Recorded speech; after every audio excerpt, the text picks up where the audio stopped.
Vamos lá, nós vamos iniciando aqui então o nosso estudo interativo, começando agora do nosso livro Nas Fronteiras da Loucura, de Manuel Filomeno de Miranda, psicografado pelo Divaldo. Esse é o nosso livro número 4 do acervo de Filomeno de Miranda, né? Nós começamos com Nos Bastidores da Obsessão e agora Nas Fronteiras da Loucura, né? Então, é um livro bem interessante, eu vou ler para nós aqui um resumo, e não temos problemas com spoiler, né? Porque independente da história que nós vamos ler, a história será lida, né? Lida, discutida, refletida também. Marião, a gente também está com um tempo aqui bastante provocante, né? Mas a gente viu aí para vocês no sul que 40 graus aí em algumas regiões vai vir facinho hoje, né? Então, torcendo muito para dar tudo certo aí para vocês. Boa sobrevida, né? Porque é o que dá para ter hoje. Vamos lá. Muito bem, meus amigos, vamos lá então, olha só. Eu estou aqui no site do mundoespírita.com.br e vai trazer para nós aqui um breve resumo do conteúdo desse livro. Então ele diz assim para nós: mais uma vez nosso país ver-se-á sacudido pelas grosseiras vibrações do carnaval. Estranhas e perigosas formas de prazer mundano formam um leque de tentações típicas dos festejos momescos. Daí a importância de uma profunda reflexão sobre as graves advertências feitas por nossos mentores em tão expressiva obra que, editada em 1982, não perdeu sua atualidade, embora sejam outras as personagens desses mesmos dramas. Sempre atento, o autor espiritual acompanha a complexa estrutura de socorro às vítimas de cruéis obsessores que na surdina espreitam os imprevidentes que se multiplicam assustadoramente nesse período de tormentosos acidentes morais. Sob a liderança enérgica e amorosa do venerável Bezerra de Menezes, grupos organizados de espíritos benfeitores desdobram-se na proteção de foliões, quase sempre jovens à cata de sensações que sucumbem aos apelos do álcool, das drogas e do sexo livre. Essas operações de apoio fraterno atendem às preces fervorosas dos entes queridos dessas presas fáceis que podem, ante o peso das influências deletérias, chegarem à insanidade mental e a crimes de diversos contornos. Os primeiros capítulos tratam do nefando ato do aborto, o duelo mental entre a mãe irresponsável e o ser desejoso de reencarnar é de extrema angústia em cenários de sombras e desvarios que culmina em terrível simbiose obsessiva, acarretando inenarráveis sofrimentos para ambos. A bênção da maternidade, que poderia escrever um épico de amor, dilui-se sob a cáustica do ódio, matriz de perturbações seculares. Sempre sob a tutela de Bezerra, Manuel Filomeno de Miranda descreve com detalhes surpreendentes as inteligentes maquinações dos agentes das trevas na montagem das armadilhas onde caem os incautos. Só os que se ligam às esferas superiores do pensamento conseguem escapar pelas vias iluminadas da oração. Denuncia as táticas de perseguição em que o vampirismo é a ferramenta macabra desses processos demoníacos. Nesse intercâmbio psíquico de baixo nível, faz-se a simbiose irresistível que produz as consequências nefastas em números crescentes detectados pelas estatísticas que escandalizam nossa sociedade. É tão alarmante o fenômeno que a acumulação dessas forças degradantes formam largas faixas de vibrações mais fortes. Segundo o autor, a espessura dessas faixas sobre essas regiões pode atingir alguns quilômetros acima da superfície do planeta. É o produto da fúria carnavalesca e radiações dos que participam ativamente enlouquecidos. Bezerra aconselha aos espíritas que meditem na necessidade de se ocupar o precioso tempo desses dias em atividades construtivas no campo da promoção social e do estudo doutrinário, dignificando a vida na busca dos valores espirituais, fugindo ao báratro dos apelos animalizados. No capítulo 26, o iluminado benfeitor aborda considerações e preparativos para ressaltar a importância das casas espíritas nas atividades socorristas, mormente nas reuniões mediúnicas, na difícil tarefa do amparo cristão aos náufragos desse tempestuoso oceano de loucuras generalizadas, a fim de enlaçá-los, agressores e agredidos, nas suaves vibrações do perdão e da fraternidade. Nas fronteiras da loucura, é obra única no gênero que deve ser alvo de acurado estudo, individualizado ou em grupamentos formados por pessoas sinceramente interessadas no aprofundamento dos terríveis processos obsessivos que se inclinam nos dias das mentirosas alegrias do carnaval e se estendem por tempo indeterminado, levando ao agravamento do karma de grande massa humana que podem chegar aos nossos lares, fazendo tombar aqueles que se ligam aos nossos corações. Então esse aqui é um resumo dessa introdução, dessa obra, né? Nas Fronteiras da Loucura, autor espiritual Manuel Filomeno de Miranda, psicografia do Divaldo, né? Então, publicação Alvorada, editora. Bom dia, Andréia, bom dia, Linda. Então, meus amigos, esse aqui é um pequeno resumo daquilo que nós vamos encontrar nessa obra. Nós temos aqui na apresentação, né, lembrando aqui que é um livro que ele traz para nós, pegando aqui nos capítulos, são 31 capítulos.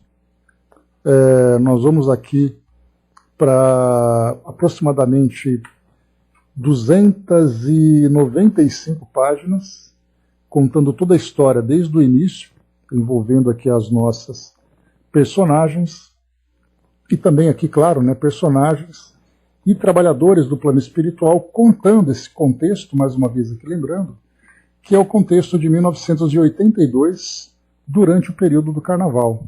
Então nós veremos aqui nessa obra uma radiografia do Carnaval, aqui entre nós encarnados, e toda a mobilização que existe no plano espiritual daqueles que influenciam negativamente, aproveitando a invigilância daqueles que se lançam de uma forma negativa a essa festa, e também dos trabalhadores que procuram neutralizar esses efeitos, né? Então aqui nós vamos iniciar numa introdução feita por André Luiz, aqui na página número 9, e ele diz o seguinte para nós. Vamos lá, que só um instantinho. Só lembrando aqui também, publicado aqui pela... Deixa eu ver... Tá, vamos lá então. Então, Nas Fronteiras da Loucura, André Luiz diz o seguinte para nós. É muito diáfana a linha divisória entre a sanidade e o desequilíbrio mental. Transita-se de um para o outro lado com relativa facilidade, sem que haja, inicialmente, uma mudança expressiva no comportamento da criatura.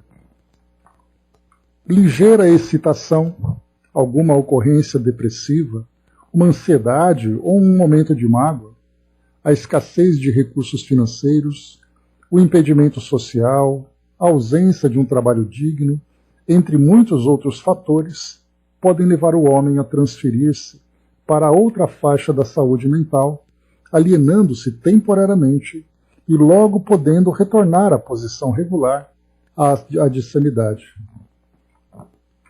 Problemas de ordem emocional e psicológica mais costumeiramente conduzem a estados de distonia psíquica, não produzindo maiores danos, quando não se deixa que se enraizem ou que constituam causa de demorado trauma.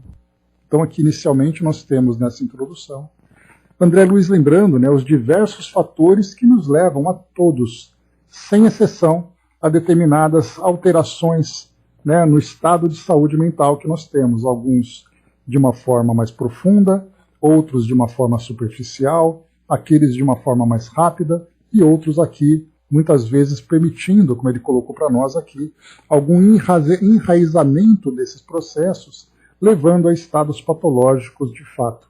Mas, de um modo geral, essas oscilações fazem parte do nosso cotidiano. Muitas vezes uma discussão em casa, um problema no trabalho, um problema circunstancial que vai surgindo, nos leva então a essas alterações. Ora, nós estamos bem, no outro dia nós estamos ali muitas vezes perturbados, aborrecidos, entristecidos, muitas vezes até num estado depressivo, mas depois, mudando as circunstâncias rapidamente, nós voltamos ao nosso estado natural. Então André Luiz fala exatamente dessa diáfana fronteira que existe entre o nosso estado de sanidade e esse estado, né, de desequilíbrio temporário que nós estamos vivendo. Temporário e superficial. Diáfana no sentido de ser muito sutil a fronteira que existe entre um e outro. Por isso nós transitamos com muita facilidade entre esses dois estados. E ele continua.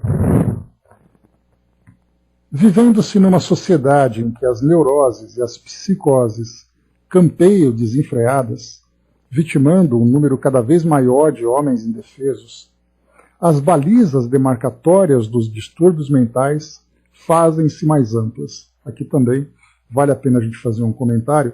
Quando ele fala sobre balizas demarcatórias, ele está querendo dizer que existe uma faixa de situações que vão nos levando a esses pequenos desequilíbrios para depois, como vimos anteriormente, retornarmos ao nosso estado natural.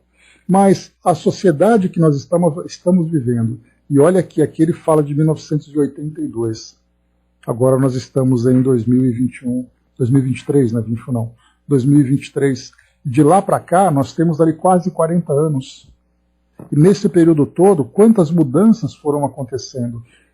Não somente com relação ao aumento da população e as diversas crises que as nossas sociedades, de um modo geral, vão vivendo, tanto a sociedade aqui no nosso estado, na nossa cidade, no nosso país, em outros países e tudo mais, como também a gente vai diminuindo cada vez mais a fronteira entre as pessoas através da introdução da tecnologia que facilita a comunicação.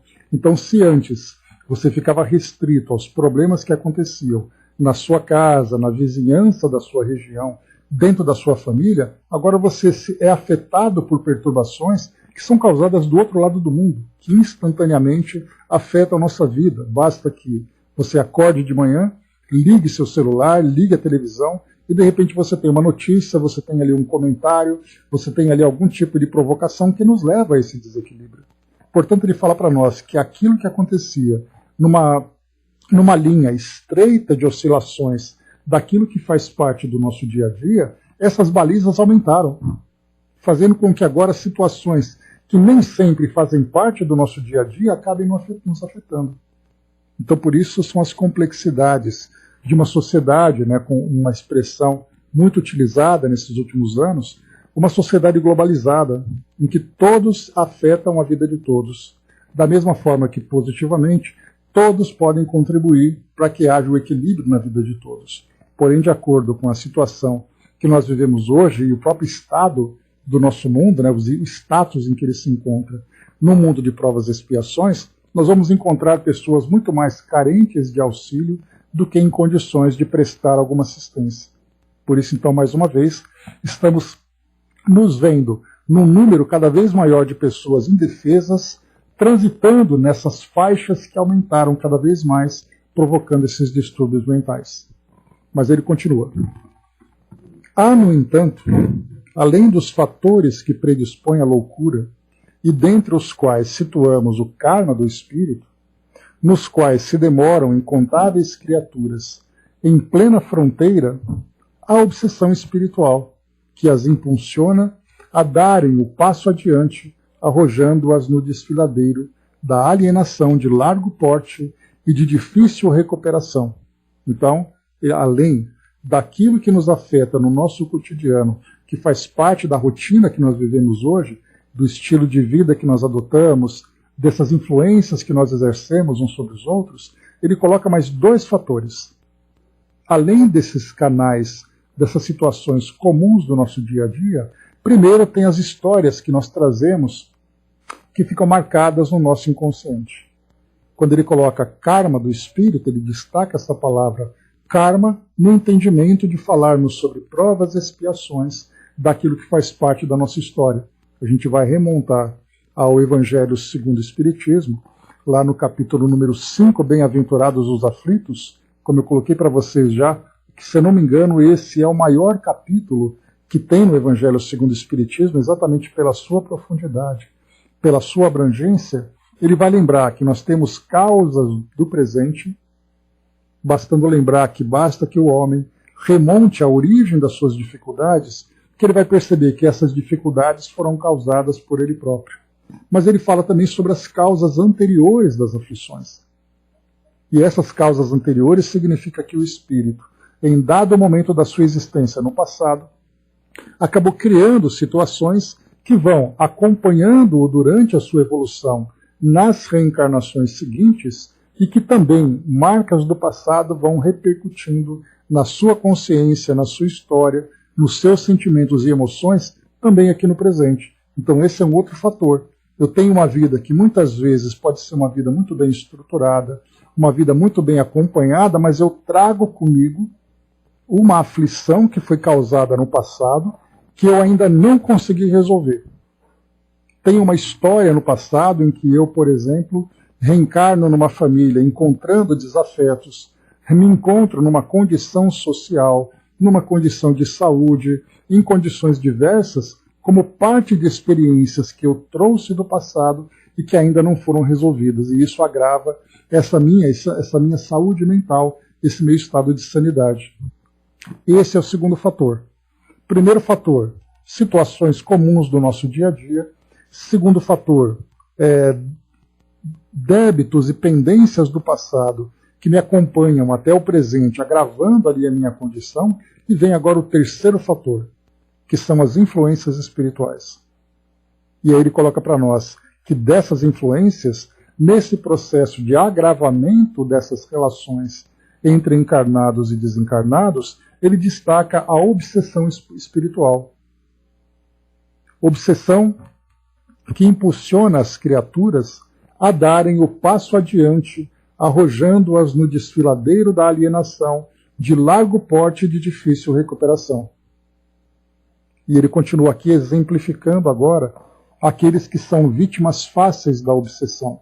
E ele diz, são os sexólatras, e é essa questão dos sexólatras, né, aqueles que vivenciam os desequilíbrios do sexo, é aquilo que nós encontramos com muita facilidade nos dias de hoje. Primeiro porque nós somos constantemente bombardeados pelo erotismo nos programas que nós assistimos. Filmes, novelas, programas de auditório, reportagens, sempre provocando, até mesmo um simples comercial nos instiga a desequilibrar essas energias sexuais que existem em nós, essa força criativa, como nós já estudamos com André Luiz. Segundo, os violentos, aquilo que nós mais encontramos também. Basta ligarmos os telejornais que nós veremos ali as agressões, a violência sobrando nas nossas relações. Os exagerados, aqueles que sempre se excedem em tudo aquilo que fazem, né? Os dependentes de viciações de qualquer natureza, os pessimistas, os invejosos, os amargurados, os suspeitos incondicionais, os ciumentos, os obsediados, que mais facilmente transpõem os limites da saúde mental.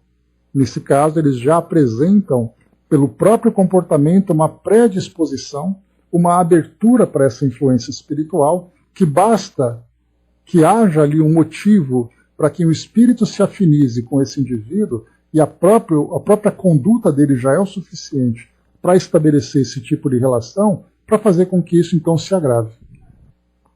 Ele coloca, não nos desejamos referir àqueles que são portadores de patogenias mais imperiosas em razão de enfermidades graves, da hereditariedade, dos distúrbios glandulares e orgânicos, dos traumas cranianos e de sequelas, inúmeras doenças e de sequelas de inúmeras doenças outras.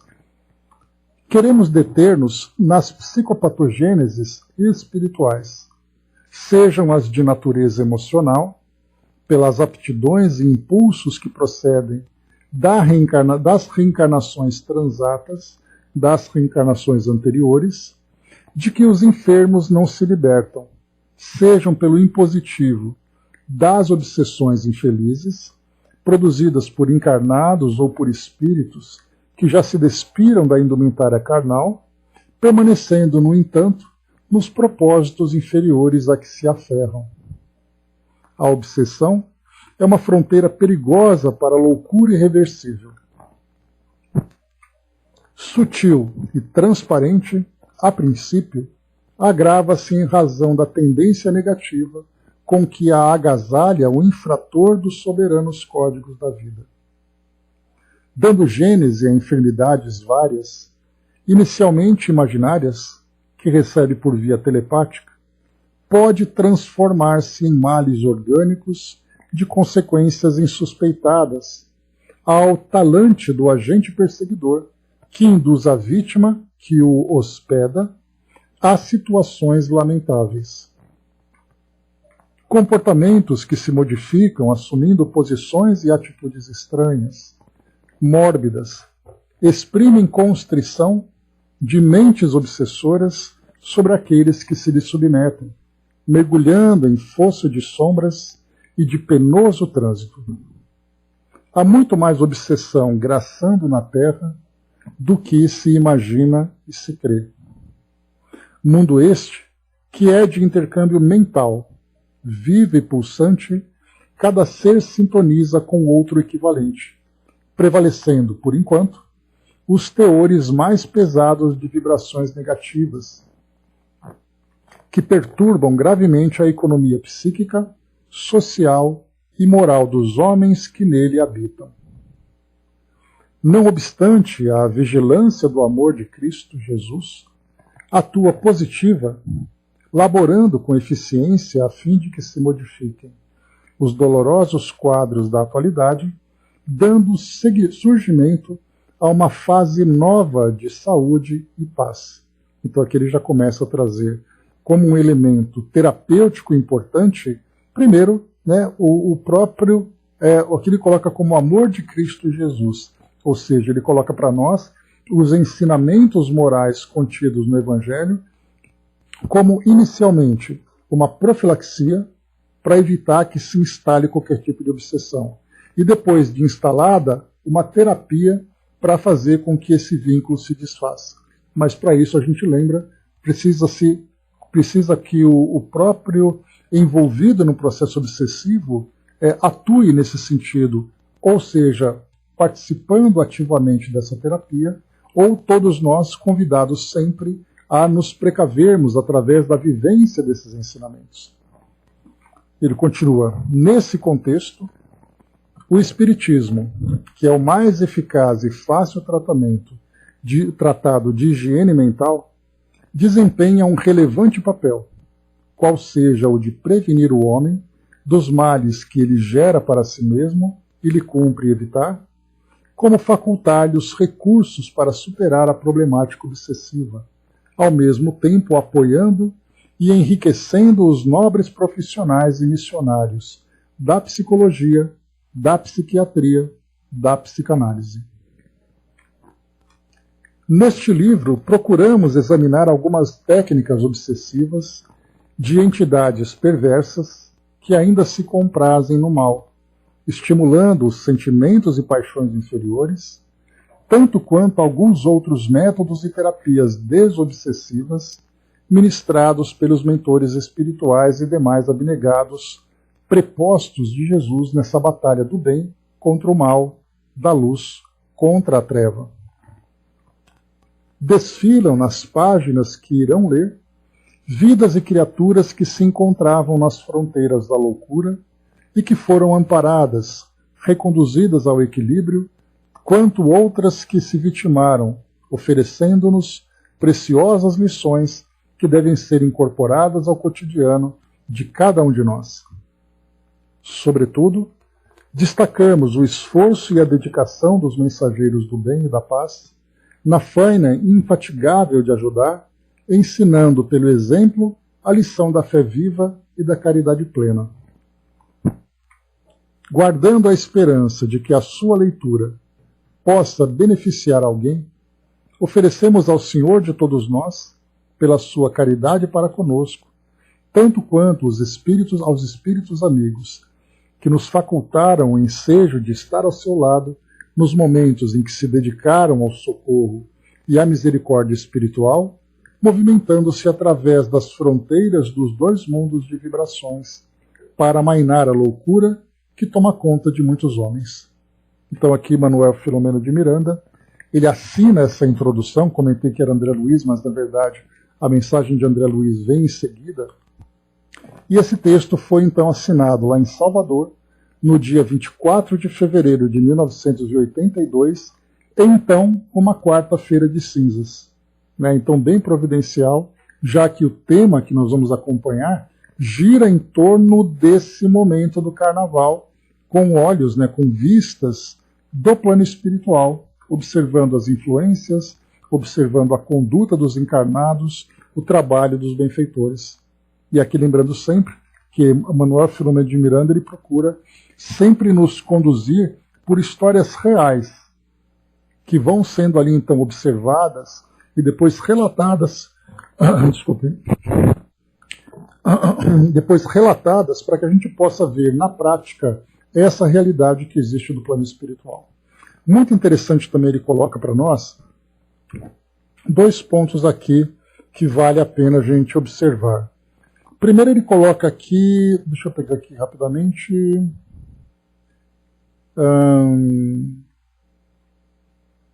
ele coloca, há muito mais obsessão graçando na Terra do que se imagina e se crê. Ou seja, conforme nós observamos na questão 459 do Livro dos Espíritos, que se os espíritos se influenciam em nossos pensamentos e atos, e os espíritos respondem, os benfeitores respondem, muito mais do que nós imaginamos, de sorte, que são eles que nos conduzem, nós vamos observar essa resposta de um modo neutro, porque nós temos influências positivas, assim como influências negativas, mas a influência acontece. Quando nós começamos a olhar desse aspecto agora para as influências negativas, nós veremos que não apenas existem essas influências, como existem influências que inclusive violam a própria consciência de cada um de nós. E quando ele coloca que há muito mais obsessão graçando na Terra do que se imagina crer, é exatamente o que ele coloca para nós aqui embaixo, quando ele diz, nesse contexto, o Espiritismo, que é o mais eficaz e fácil tratado de higiene mental, desempenha um relevante papel, qual seja o de prevenir o homem dos males que ele gera para si mesmo e lhe cumpre evitar, como facultar-lhe os recursos para superar a problemática obsessiva, ao mesmo tempo apoiando e enriquecendo os nobres profissionais e missionários da psicologia, da psiquiatria e da psicanálise. Então a doutrina espírita trazendo para nós como filosofia, trazendo para nós também no seu aspecto científico, quando começamos a ter uma compreensão dessa relação existente entre mundo físico e mundo espiritual, como Kardec lembra, o Espiritismo passa então a desmascarar essas influências negativas. Porque primeiro nós a consideramos como uma realidade. Segundo, nós começamos a ter uma compreensão do modo como nos precavemos de qualquer tipo de influência, por mais constante, por mais incisiva que elas sejam. Mas começamos a nos fortalecer, tanto numa profilaxia, numa prevenção, como também num tratamento quando há a problemática obsessiva. E depois ele reforça para nós aqui no final, desse mesmo parágrafo que eu li aqui agora, quando ele fala que a doutrina espírita apoia e enriquece os nobres profissionais e missionários da psicologia, da psiquiatria e da psicanálise, que são profissionais e profissões que atuam no trabalho de reequilíbrio da nossa saúde mental. E mais uma vez, não foi à toa, como a gente já estudou sobre isso, que a Associação Médico Espírita surgiu exatamente do trabalho e do interesse desses profissionais da área de saúde, especialmente da área médica, né, trabalhando na área da psiquiatria, estudando exatamente as questões obsessivas. Daí que o próprio Dr. Bezerra de Menezes, quando encarnado, escreveu, né, A Loucura sob Novo Prisma. E qual era exatamente esse prisma? Quando ele passou a aplicar no seu conhecimento profissional de medicina o conhecimento espírita, percebendo que esses desequilíbrios mentais, esses estados psicopatológicos, eram resultados de influências espirituais. Daí surgiram, então, essas associações de classe, médicos espíritas, psicólogos espíritas, trabalhando junto aos indivíduos na sua saúde mental, usando como terapêutica principalmente a evangelioterapia, e através do estudo e compreensão dessa realidade do espírito. André colocou, né, ele é especial, né? Se queremos conhecer, aprender realmente, nos proteger e ajudar o próximo, temos que ler esse autor sugando os seus ensinamentos, né? Então vale a pena, né, André?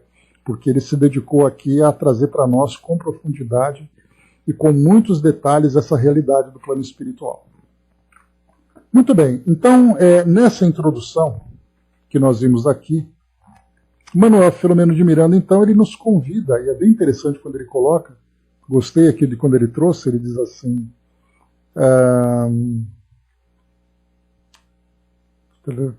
só um instantinho,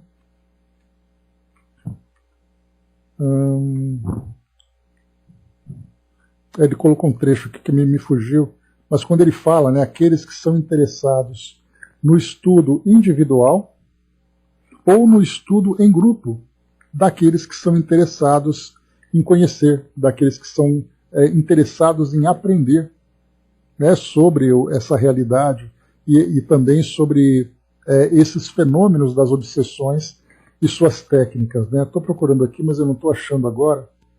Mas no geral ele traz exatamente isso, para chamar a nossa atenção para aqueles que estão interessados em ter esses estudos, mais uma vez, tanto individual, como também para aqueles que estudam em grupo. E cá estamos nós, né, com essa alegria, de nos dedicarmos a mais esse estudo também em grupo, não apenas uma leitura, mas aqui discutir, refletir sobre esses ensinamentos tão valiosos que ele traz aqui para todos nós.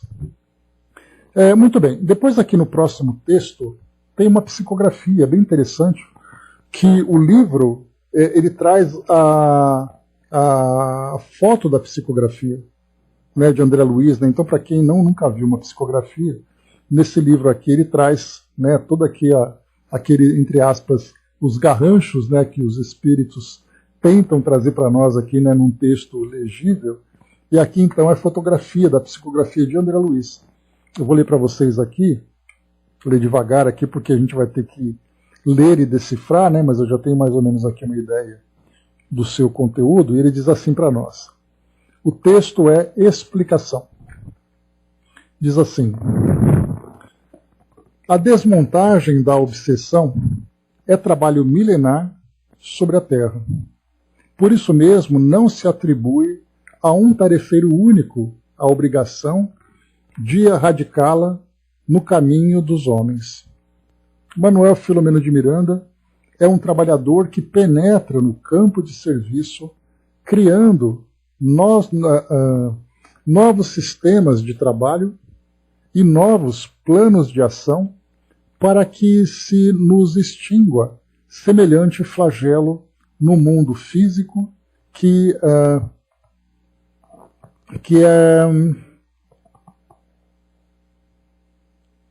para a tarefa, né, justifique em bênção de libertação e que o Senhor a todos nos fortaleça e nos abençoe.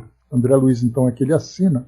Está aqui para nós, né, página psicografada pelo médium Francisco Cândido Xavier, na reunião pública da noite do dia 15 de maio de 1982, em Uberaba, Minas Gerais, no Grupo Espírita da Prece. Né, então, aqui o tempo em que foi publicada essa obra depois. Então, bem interessante aqui esse trechinho. Bom dia, Evelyn. Deixa eu ver aqui. Tá. Depois vem aqui o próximo capítulo, começando aqui agora trazendo um tema de estudo mais específico, né? Porque ele vai falar para nós aqui agora sobre a análise das obsessões. E é claro, né, quando nós vamos estudar, num livro como esse, os relatos que falam sobre as influências, sobre as técnicas obsessivas, é muito importante que nós, na teoria, tenhamos o entendimento do que é a obsessão, quais são os seus diversos graus, né, em que ela acontece, e depois dali quais são as terapêuticas utilizadas no processo de desobsessão. Então aqui, mais uma vez, assim como nós vimos nos bastidores da obsessão, em que nós estudamos ali alguns temas, né, bastante semelhantes a esses, então nós vamos novamente aqui falar sobre essa análise do que é a obsessão, como ela acontece, quais são os seus graus e quais são as suas terapias. Então ele diz assim para nós inicialmente. Análise das obsessões. Atendendo à classificação apresentada por Allan Kardec em O Livro dos Médiuns, capítulo 23, examinemos a patologia das obsessões nos seus 3 aspectos, a saber, simples, por fascinação, por subjugação. Obsessão simples. O fundamento da vida é o espírito em torno de cuja realidade tudo gira e se manifesta. O temperamento de toda criatura, ao lado das injunções que compõem o quadro da sua existência, é uma decorrência natural do somatório dos valores que transitam pelas várias reencarnações a transferirem-se de uma para outra etapa carnal. Então ele começa a dizer para nós, né, que o temperamento de toda criatura, juntamente com tudo aquilo que ele vai vivendo no quadro da sua existência, então a gente vai percebendo que nós hoje somos o resultado daquilo que nós vivemos nas diversas existências anteriores, nas experiências que, de alguma forma, começaram a nos afetar, nas experiências, nas relações, nas tendências que nós temos. Por isso nós temos essa grande diversidade de personalidade, porque cada personalidade, somada ali com os seus valores, tudo isso se torna o resultado daquilo que nós vivemos anteriormente. E, portanto, a existência de um indivíduo será completamente diferente da existência de outro, por mais semelhantes que eles sejam.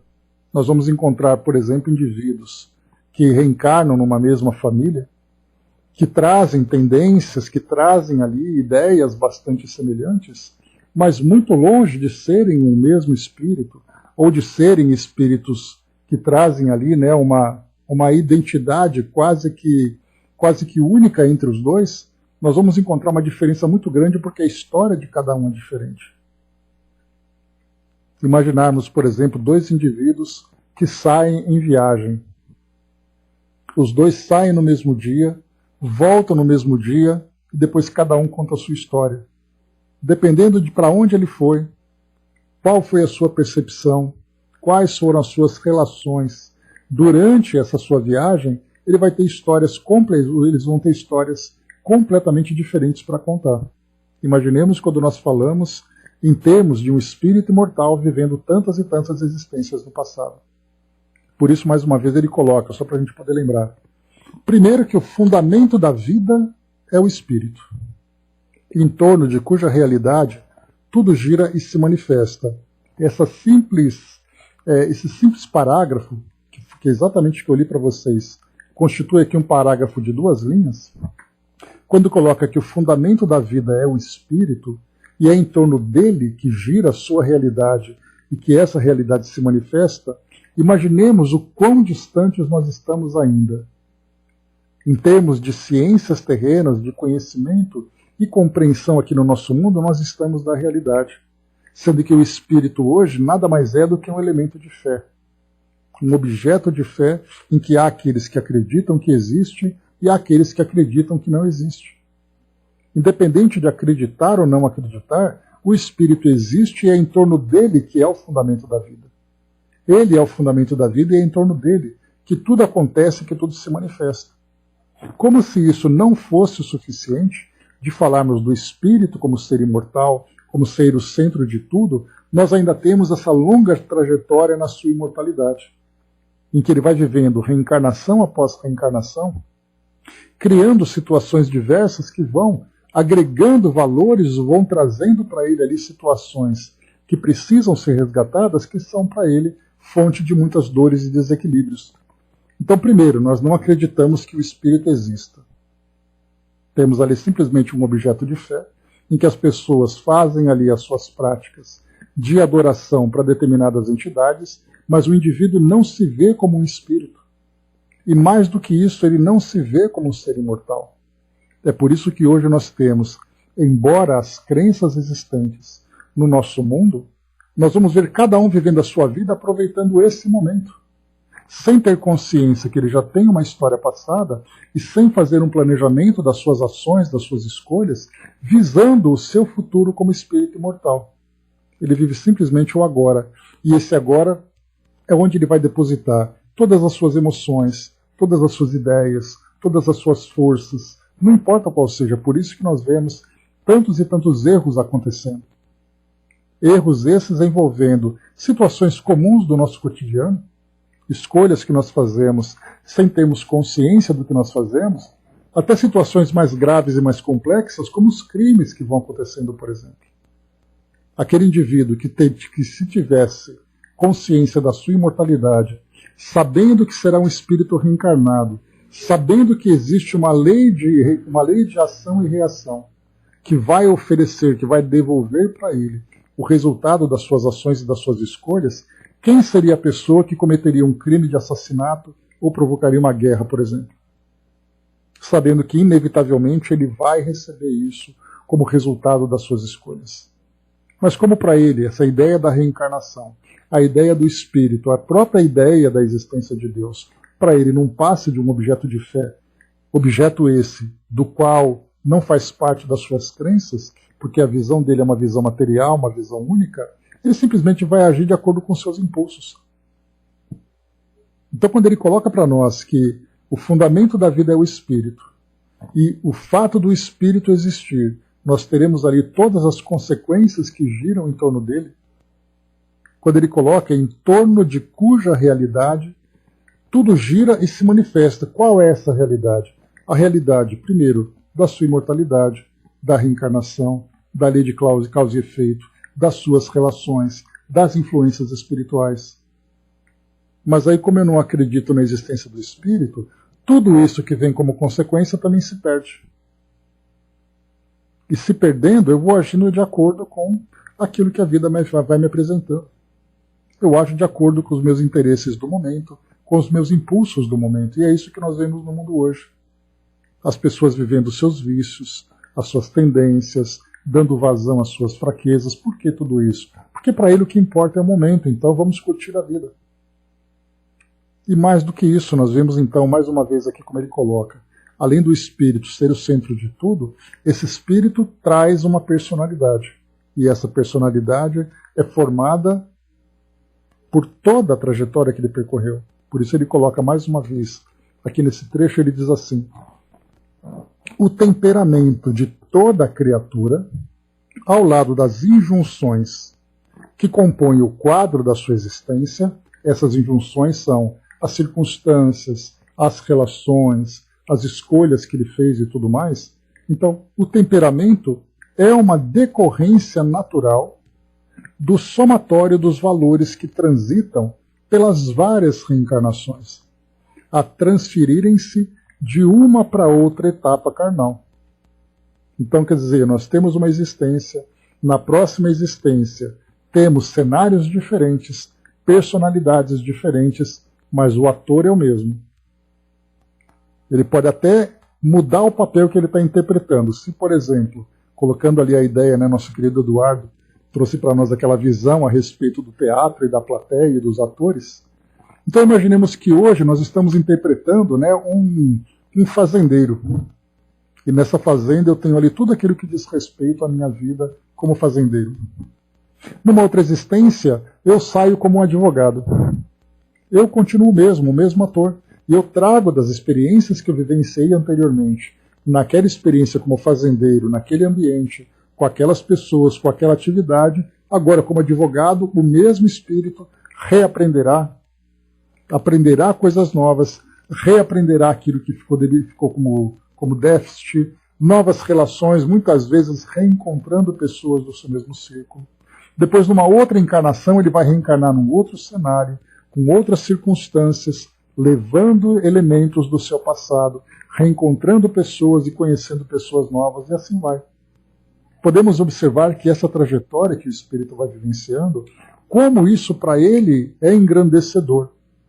Mas se ele se desequilibrar, ele vai criar situações que vão se tornar pendências que precisarão ser resolvidas. Por isso aquele livro, né, que eu comentei com vocês, para quem quiser ter uma ideia mais ilustrada desse processo, então temos ali Eustáquio, 15 séculos de uma trajetória. 15 séculos é um período de 1.500 anos.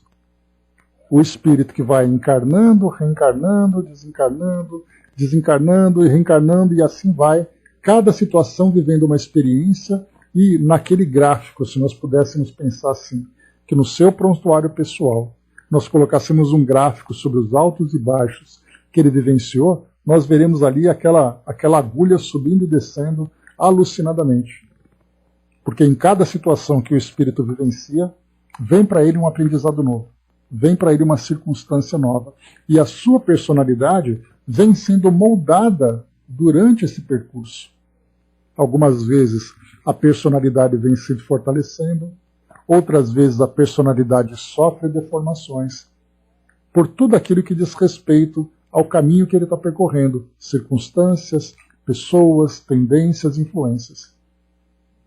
Por isso é sensacional quando a doutrina espírita nos fala que o fundamento da vida é o espírito, e nós, espíritos imortais que somos, temos consciência disso, nós passamos a viver exatamente ali, acompanhando essa realidade. Cientes das consequências e daquilo que se colhe como resultado positivo de um trabalho bem feito. E ao mesmo tempo também das consequências negativas, quando nós damos vazão às nossas tendências inferiores. Portanto, nós passamos a dirigir a nossa vida com responsabilidade, com equilíbrio, com sabedoria. Mas quando nós estamos ali inconscientes disso, nós vamos vivendo um dia depois do outro, vagando pelo mundo, colhendo as experiências que vão surgindo, sem conseguirmos definitivamente construirmos aquele caminho que nos conduz à felicidade. Porque nós nos preocupamos com pequenos momentos da nossa vida e não nos preocupamos em construir definitivamente uma trajetória que nós estamos vivendo. Porque é isso que nós vemos no mundo hoje. As pessoas, de modo geral, estão vivendo pequenos momentos. É o momento que ele casa, o momento que ele tem filho, o momento que ele trabalha, o momento em que ele curte uma experiência. Acabou tudo isso, ele cria novos momentos. Mas ele não tem aquela ideia, olha, eu não posso simplesmente me desviar do caminho que me conduz àquele objetivo. Eu tenho que resistir a tudo aquilo que me chama a atenção, aquilo que faz com que eu me desvie desse propósito maior. Mas se eu não tenho propósito, qualquer coisa que acontecer na minha vida está bom. Mami colocou, né, somente reagindo ao invés de raciocinarmos. Porque de fato existe, né, Mami, ação e reação. Não como uma lei física apenas. Bom dia, Márcia. Não como uma lei física apenas, mas ação, quando você exerce o seu livre-arbítrio, e reação, quando alguma coisa te provoca, te estimula a determinado tipo de comportamento. Quando você passa a dominar o seu planejamento, o seu projeto reencarnatório, aí então você toma sempre atitudes, você sempre se torna proativo para criar situações e buscar resultados dentro daquele planejamento que você tem. Porque, de um modo geral, de fato, a grande maioria simplesmente reage àquilo que é provocado. E só que, na verdade, nós não temos que viver de reações. Nós temos que viver de ações, de atitudes, de escolhas. Essa é a parte importante. Avançando um pouquinho mais, vamos lá para a gente concluir esse trechinho aqui. Ele diz assim. Então ele falava sobre o fundamento da vida é o espírito, e em torno dele gira toda a realidade, e essa realidade também se manifesta. Ele fala para nós que o temperamento, a personalidade do espírito é um resultado do somatório dos valores que ele então adquiriu durante as suas encarnações, que vai se transferindo então de uma encarnação para outra, que vão se transferindo de uma encarnação para outra. E depois ele coloca, programado pelo fatalismo da evolução. E a gente pensa, né? O que é fatalidade exatamente? Fatalidade que nós temos são dois elementos que fogem do nosso controle: a encarnação e a desencarnação. O resto não é fatalidade, não acontece por acaso. Tudo tem uma razão de ser. Por mais ignorantes que nós sejamos nas causas desses eventos, dessas experiências. Mas ele coloca, programado pelo fatalismo da evolução para o progresso, que o conduzirá à perfeição relativa, o espírito cresce sob a claridade do amor, normalmente estimulado pelo aguilhão do sofrimento, que ele se propicia em razão da rebeldia, como da insatisfação que lhe são as relevantes excrescências do egoísmo. Olha que interessante, então. A evolução, o progresso, é um fatalismo para nós. Ou seja, é algo que nós simplesmente não temos como fugir. Isso vai acontecer. E até uma expressão que eu uso, né, que eu comento com vocês, que todos nós estamos condenados. Condenados à felicidade. Não importa o tempo que leve, nós vamos progredir, nós vamos evoluir e vamos alcançar essa condição. O que vai colocar para nós aqui, de alcançarmos essa perfeição relativa, já que a perfeição absoluta é somente Deus, mas a criatura alcança a sua perfeição como criatura, a sua perfeição relativa, ele coloca que o espírito cresce sob a claridade do amor, mas estimulado pelo aguilhão do sofrimento. Então, mesmo esse sofrimento é um sofrimento educativo, é um sofrimento que nos proporciona o despertar da consciência. Então, não é um sofrimento gratuito no sentido de agressão, de violência e de punição, mas é a necessidade que o espírito tem, pelo seu endurecimento, pelo seu atraso na evolução, é a dor que vem estimulá-lo. E nessa dor, como é colocado bem interessante aqui por Manuel Filomeno de Miranda, quando ele diz que esse sofrimento, que ele se propicia, nós mesmos causamos tudo isso, em razão da nossa rebeldia, como também da nossa insatisfação. Tudo isso como resultado do nosso egoísmo. E aí, mais uma vez, a gente volta para o Evangelho segundo o Espiritismo, lá no Bem-aventurados os aflitos, causas atuais e causas anteriores. Ninguém é escolhido, simplesmente você vai sofrer. A lei de causa e efeito faz com que cada um alcance o resultado das próprias escolhas. Uma me colocou, fiquei emocionada quando li que somos uma semente com tudo de bom e que Jesus nos cultiva, perdoando as nossas imperfeições e nos estimulando ao crescimento. Né? Então é uma bela mensagem, uma bela lembrança. Bom dia, soldado. É uma bela imagem para a gente poder pensar nisso. Muitas vezes essa semente, quando ela consegue criar raízes e aprofundar ali, se aprofundar na terra para poder absorver aquilo que tem de melhor, aí sim o crescimento acontece de uma hora para outra. Mas muitas sementes ainda são difíceis de cultivar. A terra sempre é boa, mas é a semente que resiste. Seguindo aqui para nós, ele diz assim: trazendo em germen a divina presença, de onde se origina, adquire, através das experiências que lhe apraz viver, os recursos para progredir, estacionar ou retardar o desenvolvimento das funções que lhe são inerentes, e de que se não poderá eximir, por mais que lhe agrade, caso derrape na alucinação comburente da desdita em que se fixe. Então, mesmo que nós resistamos, mesmo que nós nos desviemos, inevitavelmente nós teremos recursos que vão nos ajudar no nosso progresso. Fazemos escolhas, mas no final dessa escolha, cá então estamos nós de novo, né, resistindo, retardando, estacionando ou progredindo diante daquilo que nos é ofertado. Quando não funcionem os estímulos para o progresso e deseje postergá-lo, imposições da própria lei, jungem-no ao processo de crescimento mediante as expiações lenificadoras que o depuram, cooperando para a eliminação das sedimentadas mazelas que o martirizam. Então, quando nós resistimos, naturalmente vêm as imposições da lei de causa e efeito, da lei do progresso, que vão sempre nos estimulando. Muitas vezes aqui, através de expiações lenificadoras, que vão então nos ajudando no nosso depuramento, ou na nossa depuração, né? E é bem interessante quando a gente fala sobre isso, da imposição da lei para o nosso crescimento, mesmo diante da nossa resistência, como nós vimos, pela rebeldia, pelos resquícios ainda do nosso egoísmo e tudo mais. Nós vimos no livro Nas Fronteiras da Loucura, assim como também no próprio livro Libertação, personagens que vão então surgindo, mostrando para nós ali o quão se aprofundaram dentro da própria ignorância.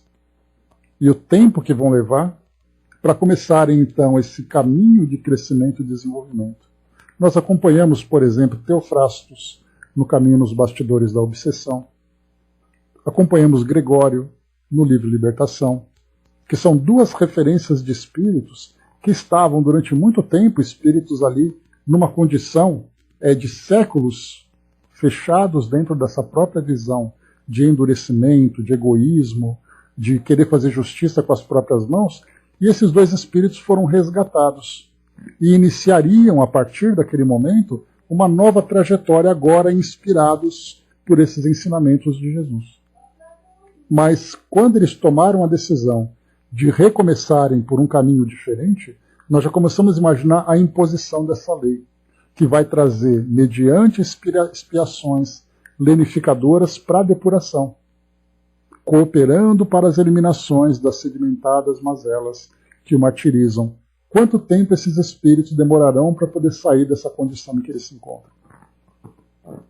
Quantas encarnações, quantas experiências eles precisarão viver para poder chegar numa condição de equilíbrio, saindo daqueles que eles viveram anteriormente?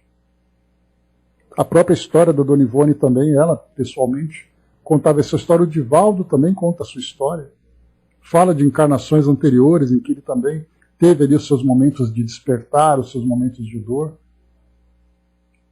Então são essas personagens que nós conhecemos hoje. Mas felizmente nós conhecemos esses espíritos já do outro lado daquilo que vivenciaram. Já numa condição mais equilibrada, numa condição mais desenvolvida. Mas essas personagens que nós vimos nesses livros estavam iniciando esse caminho. Pensemos quanto tempo eles vão levar para poder viver tudo isso. Não importa para nós, é apenas uma questão didática para a gente pensar em termos de tempo, em termos de prazo, em termos de esforços, mas isso cabe a eles. Assim como também essas outras personagens da nossa sociedade contemporânea, que também cometeram erros graves e terão ali a oportunidade de recomeçar. Assim como nós temos hoje, felizmente, não mais em situações tão graves como no passado, porque já nos livramos dessa situação, mas estamos aqui vivendo o nosso cadinho, em que nós estamos ali passando por esse processo de crescimento, de depuração, agora de um modo muito mais equilibrado, e felizmente, mais do que nunca, guiados e determinados por essa filosofia que nos traz esse esclarecimento todo. E há aqueles que sequer começaram esse caminho. Angelina colocou, para nós são dores, mas para eles, depuração das almas, né? Porque é exatamente essa imposição da lei de amor que vai nos levando para esse caminho. O soldado colocou, né, ao invés de reencarnar para recomeçar, pode ser recomeçar na mesma reencarnação. Infelizmente existe muita resistência, mas sempre é o momento de começar, sempre é o momento de recomeçar.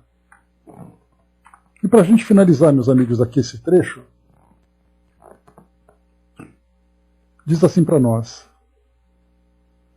a aquisição da paz, por isso mesmo, é uma resultante de lutas e esforços que o disciplinam, condicionando-lhe os hábitos salutares através dos quais se harmoniza com a vida. Nesse processo, como em outro qualquer, a mente é o espelho a refletir os estados íntimos, as conquistas logradas e as por conseguir. Então aqui ele fala para nós da mente, né, como início. Para nós finalizarmos aqui mais 2 parágrafos apenas, diz assim: dínamo gerador de recursos psicofísicos, ao comando do espírito que lhe utiliza a cerebração, nas paisagens mentais facilmente se expressam os estados múltiplos da personalidade, encadeando sucessos ou fracassos que se exteriorizam em formas depressivas, ansiosas, traumáticas, neurastênicas e outras, dando gênese a enfermidades psíquicas de variada e complexa nomenclatura. Então aqui ele só está falando daquilo que nós mesmos geramos para nós. Não falou ainda de nenhum fator de influência externa. Tudo isso como resultado daquilo que nós acumulamos durante a nossa existência, elementos esses que não foram devidamente tratados. Por isso, então, eles se manifestam e causam ainda essas dores. Para isso, né, basta a gente fazer um exemplo, trazer um exemplo aqui para ilustração, o caso de Emmanuel. Quando, então, lá no passado, ele escreveu para nós há 2000 anos. E lá nesse passado de 2000 anos, ele foi aquele espírito que tanto causou para si mesmo e que agora traz para nós ali orientações e ensinamentos, lidando de uma forma muito equilibrada com o seu passado, já que ele já viveu todas as experiências para se resgatar daquilo que ele tinha vivido anteriormente. Enquanto que nós ainda trazemos essas experiências que estão vivas e batendo, martelando aqui na nossa consciência. Para finalizar, em face desses estados mórbidos, originados nas existências passadas, por desrespeito aos soberanos códigos da vida, abrem-se largas brechas que facultam e estimulam as parasitoses espirituais, que degeneram em síndromes obsessivas, não raro prolongando-se até se converterem em subjugações de curso irreversível. Então ele vai dizendo para nós aqui, para poder fechar aqui essa ideia introdutória dessa parte da análise das obsessões, que toda essa condição de saúde mental, esses estados que nós criamos em virtude da nossa história, dos nossos valores, das nossas imperfeições, tudo isso abre brechas para que aconteçam então essas influências, essas parasitoses espirituais. Então já começa que somos nós que criamos as condições para que essas ervas daninhas, se nós podemos chamar assim, fertilizem. Elas encontram em nós mesmos condições de florescer. Se nós tivermos o campo mental equilibrado e fechado para essas influências, nada é capaz de brotar aqui na nossa mente. Mas pelo fato de nós estarmos ainda nesse processo de aperfeiçoamento, trazendo ainda tantas imperfeições, isso faz com que nós nos tornemos presas fáceis, porque ele coloca: abrem-se largas brechas que facultam e estimulam as parasitoses espirituais. Muito bem, aqui o próximo item, letra A, porque o que nós vimos anteriormente, na introdução, foi aqui análise das obsessões. Primeiro ele começa com obsessão simples. Agora ele vai trazer item A da obsessão simples. Ele vai falar sobre recepção da ideia perturbadora. Depois, intercâmbio mental, letra B. Depois, reflexos da interferência. E depois ele fecha a obsessão simples. Depois começa por fascinação. Então temos itens A, B e C para entendermos com mais profundidade essa ideia da influência simples da obsessão simples. Simples no sentido do título, porque obsessão é sempre uma obsessão. E ela sempre vai trazer para nós as suas dificuldades, as dificuldades e dores que nós estamos vivenciando. Mas é isso, pessoal. Essa introdução, então, inicial, aqui do nosso Nas Fronteiras da Loucura, esse livro que promete trazer para nós, através dessas ilustrações, né, desses casos que vão surgindo, vemos aqui o efeito, né, daquilo que é obsessão, daquilo que quase beira a loucura, por sermos ainda tão frágeis. Né? A Angelina colocou, né, sofrem porque fracassaram. No passado, não por terem conhecido os ensinamentos morais, por não terem conhecido os ensinamentos morais. É o que nós estamos fazendo, né, esse processo de aprendizado que nós estamos vivendo agora, dentro desse momento em que os valores começam a se tornar mais claros e mais compreensíveis, e dentro aqui desse ambiente que nós estudamos, da doutrina espírita, isso nos fortalece cada vez mais, porque aí nós temos um entendimento maior. Mas quando nós olhamos para fora das nossas janelas, nós vemos ainda, né, o quão o nosso mundo se encontra carente e distante dessa realidade do entendimento dos seus valores. Por que se tornar uma pessoa com valores? Qual é o objetivo dos sacrifícios que eu preciso fazer? Se eu não me observar como um espírito que é o centro de tudo, fundamental,